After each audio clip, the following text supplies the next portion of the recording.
kekuatan kita.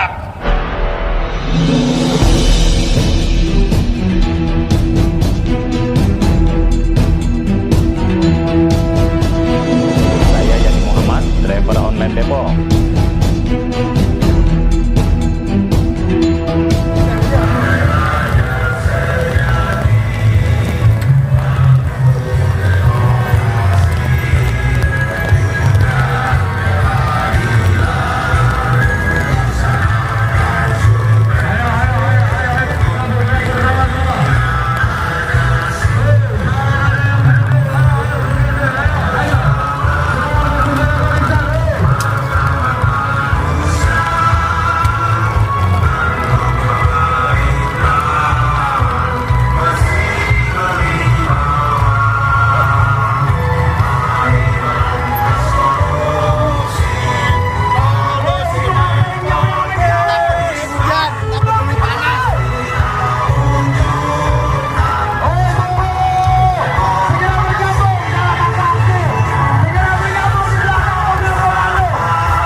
Pekerjaan memaksakan adanya undang-undang Ciptaker masuk ke dalam PKB.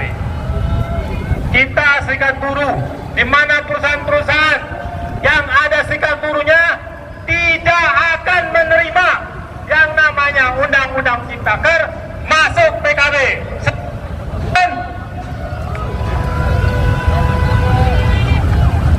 Kita mogok pertama setelah presiden dilantik. Kita minta semua lembaga negara berfungsi semaksimal mungkin.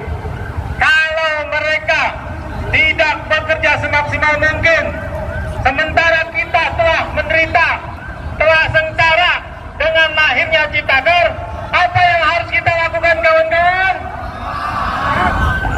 Cuma satu kata, melawan. Melawan supaya Tuhan memanggil kita. Sepakat, kawan-kawan? Yang sepakat angkat tangan. Yang sepakat angkat tangan. Teriakan hidup buruh. Hidup buruh. Nah, jadi kita di sini sebagai pimpinan buruh tidak akan megah berjuang terus-menerus melawan kekecilan. Telah bertahun-tahun kita rasakan penderitaan buruh semakin parah. Oleh karena itu, kita telah sepakat bahwa nanti di bulan November kita akan melakukan apa kawan-kawan? Apa kawan-kawan? Mogok nasional. Mogok adalah senjata kita. Mogok adalah kekuatan kita. Kalau di lembaga-lembaga pemerintah tidak menghiraukan apa tujuan kita, maka kita harus cari keadilan di jalanan. Siap kawan-kawan? Siap kawan-kawan? Jadi senjata kita, senjata terakhir kita harus kita keluarkan. Karena sudah bertahun-tahun kita merasakan penderitaan, penindasan, dan sekarang ini ya, pengusaha semakin berat dengan bekerja. Apa yang dilakukan? Ditawarkan kawan-kawan, ditawarkan yang namanya pensiun dini. Kita takutin kalau misalnya nggak mau ngambil, dapat pesangon cuma berapa kawan-kawan? 0,5 ya. Yang biasanya kita dapat 2 kali 0,5, ditawarin 1,5 terima. Akhirnya pabrik-pabrik kosong kawan-kawan, diganti sama outsourcing, diganti sama magang. Itulah yang terjadi ya. Pejabat diam melihat rakyatnya tertindas, dan bahwa dia duduk di kursi kekuasaan karena siapa kawan? Karena suara kita, karena suara rakyat Indonesia, maka dia bisa duduk di kursi kekuasaan. Tapi kenyataannya malah membuat rakyatnya sengsara. Ini yang kita tidak terima dan tidak akan kita terima dan tidak kita diamkan. Kita harus melawan terus-menerus sampai tuntutan kita dipenuhi, sampai kita menang. Siap kawan-kawan? Ya. Jadi mogok-mogok di perusahaan ya, mulai bulan-bulan ke depan akan kita lakukan, terutama apabila ada perusahaan yang mau memasukkan PKB, yang memasukkan undang-undang cipta kerja PKB, yang mengganti kawan permanennya menjadi kontrak, yang mengganti kawan permanennya menjadi outsourcing, yang mengganti kawan-kawan kita menjadi magang. Itu tidak akan kita diamkan ya. Bahkan nanti setelah tanggal 24 ya, sampai akhir Oktober kita akan demo terus-menerus di kantor-kantor bupati, di kantor-kantor pengawas ya. Kita akan demo, kita akan dukung, kita minta cipta ya. Jadi kawan-kawan, sekali lagi, kekuatan kita hanya mau kita pemandu. Dan apabila ada perusahaan-perusahaan yang belum ada serikat pekerjanya, harus kita ajak untuk mogok nasional. Bagaimana caranya kawan-kawan biar mereka ikut? Sudah tahu belum? Biar mereka ikut sudah tahu belum? Kan dia juga melakukan penderitaan akibat ciptaker ya. Sudah tahu caranya? Nanti setelah zuhur kita kasih tahu bagaimana mereka semua yang belum bersikat harus ikut dan harus ikut melumpuhkan roda perekonomian Indonesia. Siap kawan-kawan? Hidup buruh! Hidup buruh! Hidup buruh! Rakyat Indonesia sejahtera gitu ya. Rakyat Indonesia! Rakyat Indonesia! Rakyat Indonesia! Karena kemarin saya dengar ya,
kepada pemerintah bahwasanya dalam penetapan UMP dan UMK ke depan, sebagaimana yang telah disampaikan oleh Presiden KSPI, tuntutan kita 8 sampai 10%. Itu merupakan angka real, angka sesuai dengan kebutuhan kaum buruh.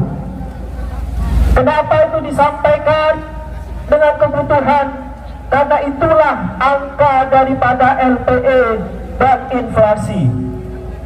Maka itu tuntutan bukan angka yang tiba-tiba datang, bukan angka yang simsalabim itu disampaikan. Itu angka real kebutuhan kaum buruh di masa yang akan datang. Minimalnya itu direvisi. Kalau PP 51 susah untuk direvisi, PP 51 susah untuk dicabut, tinggal tetapkan saja UMP UMK sebesar 8 sampai 10%, selesai.